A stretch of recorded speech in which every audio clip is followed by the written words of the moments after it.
In analysing the political upheavals across Europe and America in the past several years, it has become customary to talk about the elites and about inequality. In this video, I will explore both concepts in political and socio-economic analysis, and I want to posit that certain elites in the West need narratives of inequality to maintain their stranglehold on power. I conclude by suggesting that we are witnessing the passing of an old and increasingly irrelevant class of elites whose wild attempts to cling on to the old order will see them lash out in unpredictable directions. When the political left talk about elites, they typically refer to the haves as opposed to the have-nots. That is, the top 1% of income earners, a concern which has a legacy in outmoded and demonstrably incorrect Marxist analysis. Thus, here in the UK, Jeremy Corbyn's far-left Labour Party routinely trot out the old line that the rich keep getting richer while the poor keep getting poorer. However, even The Guardian, albeit through gritted teeth, pointed out in 2017 that the UK was at a 30-year low for income inequality. The BBC also fact-checked Corbyn's repeated claim and found it to be false, as did the tabloid newspaper The Sun, drawing data from a study by the Institute of Fiscal Studies. Given these facts, why are we repeatedly told that inequality is the most pressing issue facing us in Britain and America today? At the Institute of Economic Affairs, Kate Andrew and Stephen Davis have found that while the gap between the top 10% of income distribution and the rest of income distribution has not increased, the gap between the top 1% and the next 9% has increased. In other words, concerns about inequality in the media are in fact most often the concerns of the top 10%. Hence, witness the heartbreaking tale told by Elisa Quart in The Guardian of a couple who live in the Bay Area, San Francisco, earning $150,000 a year, who, shock and horror, have to commute to work and cannot afford a cleaning lady. Viewed in this light, many concerns about rising inequality and relative poverty are glorified linguistic inversions of upper middle class keeping up with the Joneses. Why should the concerns of these people over-index so dramatically in the public consciousness? It is because these are exactly the people, that is, those who are in the top 10% but not the top 1% of earners, who write our newspapers, run the civil service, occupy professorships at our universities, and ultimately those who go into politics. Their intuition, no more than a gut feeling channeled by a mixture of confirmation bias and hubris, is post hoc rationalized into an urgent issue that must be addressed by society. This concern with general inequality is frequently, of course, coupled with a concern for income disparities between particular groups of particular people categorized by gender, race, or whatever other measure. It is fashionable to attribute gaps to discrimination, even if discrimination is statistically impossible.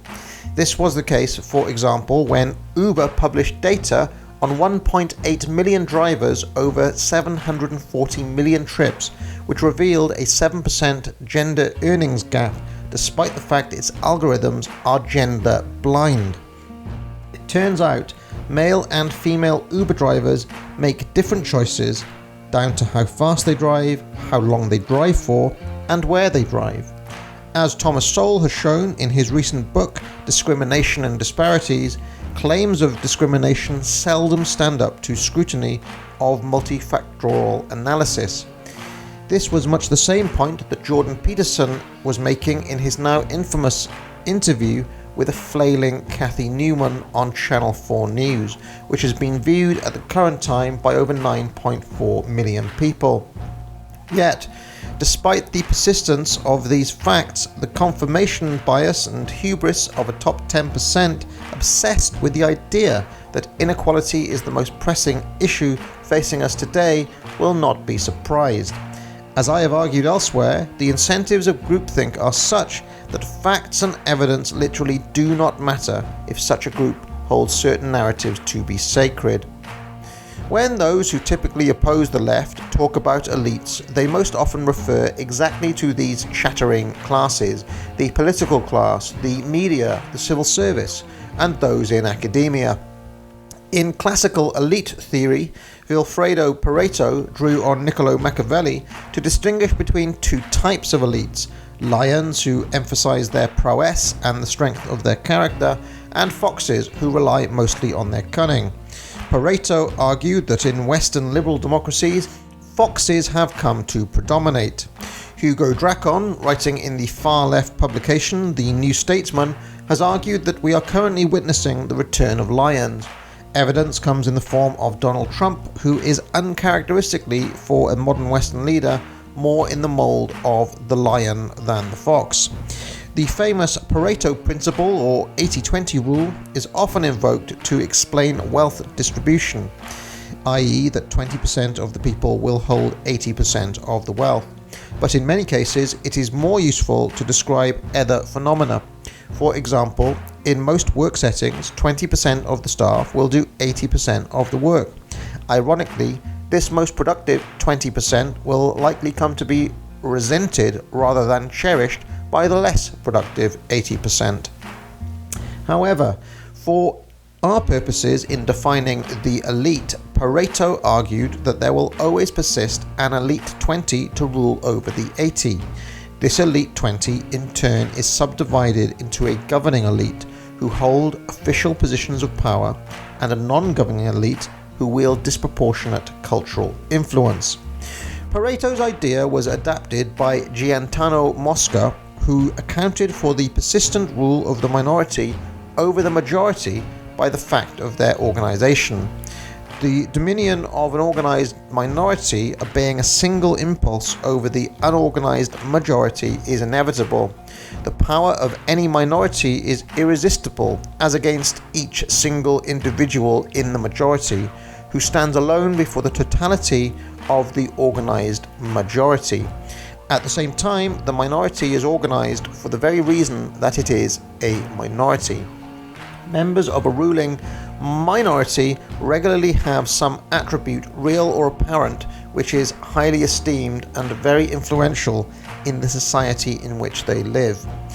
The empirical data seems to support Mosca's claims. For example, in his classic The Logic of Collective Action, Mancor Olson showed that contrary to traditional concerns that democracy would tend towards the tyranny of the majority, in practice, organized special interest groups are likely to press their concerns onto everyone else.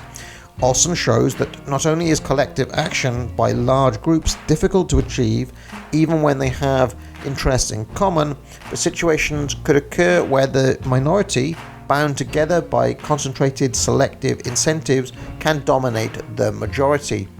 In such circumstances, a foxy elite might be able to string along public support for their special interests by fueling grievance narratives, even if their time in power serves to exacerbate rather than solve the problems of said public.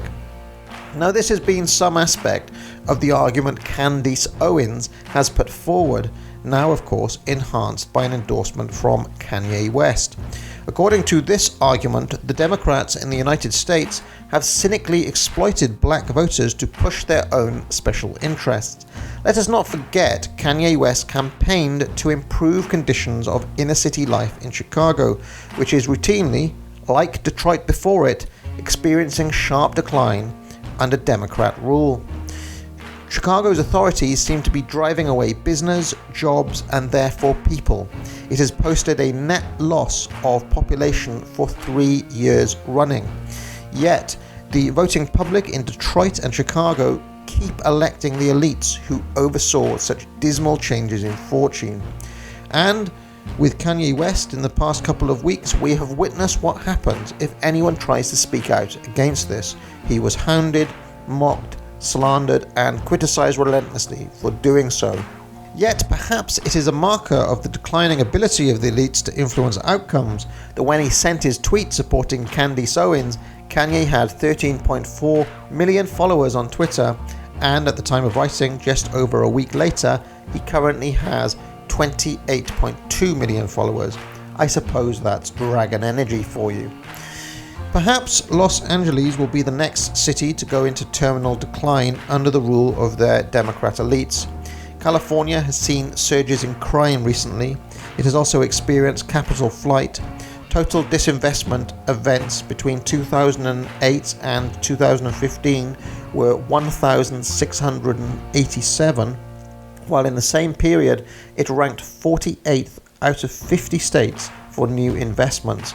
Meanwhile, rather than actually addressing these problems, its ruling elites are pushing almost absurdly Orwellian public policies.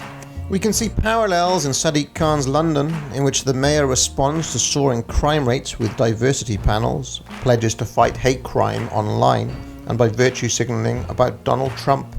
If people were not being killed every day, such self-parodic behaviour would almost be funny.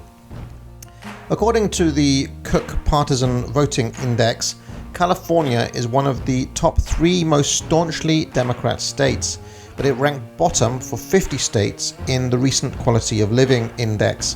Like the Labour Party in the UK, the Democrats have consistently maintained the importance of narrowing inequality. Yet, despite running California since 1992, the state's income is second only to that other great Democrat stronghold, New York. When you consider that these two states have by far the highest per capita welfare spend in the United States, and have also pursued open border policies to encourage people from poorer countries to join them, such statistics are scarcely surprising. The incentives are such that medium-sized firms and middle-class families are driven out to more business-friendly places like Texas, leaving only the mega-rich and people on welfare benefits who receive fixed low incomes. Despite these facts, elites from these areas perpetuate the idea that they provide a utopian blueprint for the rest of the United States, nay, the world, to follow. And people in those areas, some might say the victims of their policies, continue to vote for them. Writing after Pareto and Mosca, Robert Michels crystallized the analysis of elites into the iron law of oligarchy. In this reading, democracy itself is a sham because the incentives of bureaucracy are such that they tend towards corruption. In other words, although the elites may claim to be acting in the common interest, in fact they seek only to maintain their own power. Michels also pointed out that, as such, the form of government does not change this principle.